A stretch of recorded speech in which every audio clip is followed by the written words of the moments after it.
নমস্কার বন্ধুরা, শোভা village food কিচেনে সবাইকে স্বাগত। আজকে আমি রান্না করব লতি দিয়ে মুসুরির ডাল। তোমরা দেখতে থাকো। প্রথমে লতিগুলো ধুয়ে নিয়েছি, ডালগুলো ধুয়ে নিয়েছি।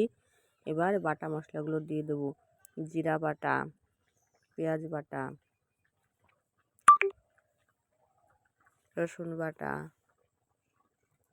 আদা বাটা দিয়ে আমি একটু কাঁচা লঙ্কা বাটা দিয়েছি। কাঁচা লঙ্কা বাটা দিয়ে একটু কাঁচা সর্ষের তেল দেব। সর্ষের তেল দিয়ে তারপর হলুদ, লঙ্কার গুঁড়ো দিয়ে আমি মাখিয়ে নেব। লবণ, স্বাদ মতো লবণ দিয়ে দেব।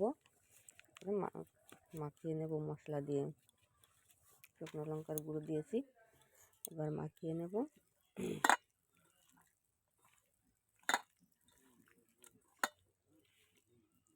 তোমরা রান্না করে খেয়ে দেখবে, খুব সুন্দর লাগে। মুসুরির ডাল আর লতি এরকম করে খেলে খুব ভালো লাগে খেতে, খুব স্বাদ। আমি এবার একটা কড়াইতে একটু তেল দেব, দুটো অল্প কটা জিরে আর দুটো তেজপাতা দিয়ে আমি রান্না করব।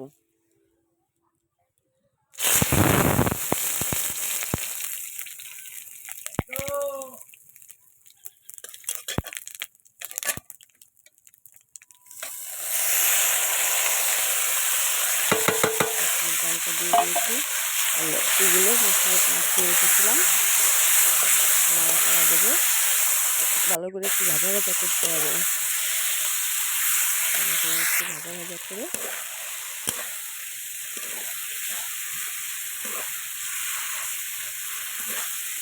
রান্না করে খেয়ে তারপরে জানাবে কেমন হয়েছে।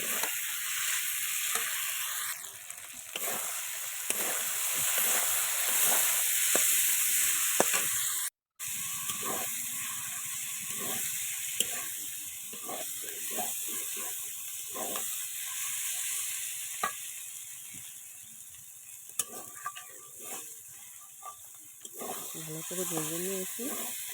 মশলাটা কষিয়ে মশলার সঙ্গে ওই ডাল লতি সব কষিয়ে নিয়ে আর একটু জল দিয়ে দেবো। ভালো করে কষানো হয়ে গেলে জল দেবো।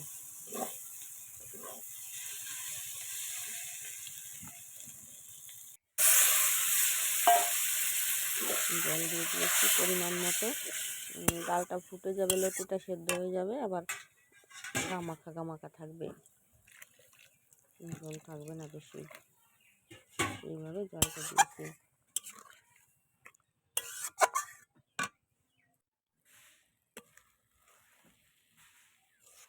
দেখো ডালটাও সেদ্ধ হয়ে গেছে, লতিটাও গলে গেছে,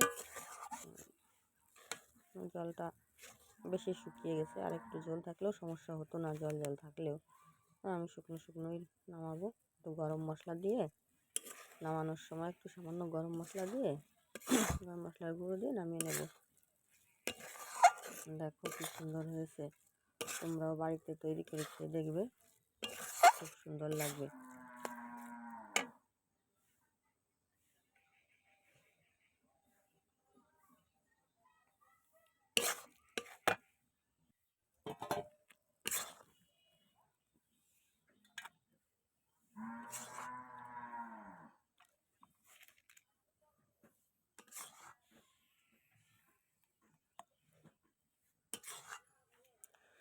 নমস্কার বন্ধুরা, আজকের মতো এই পর্যন্ত।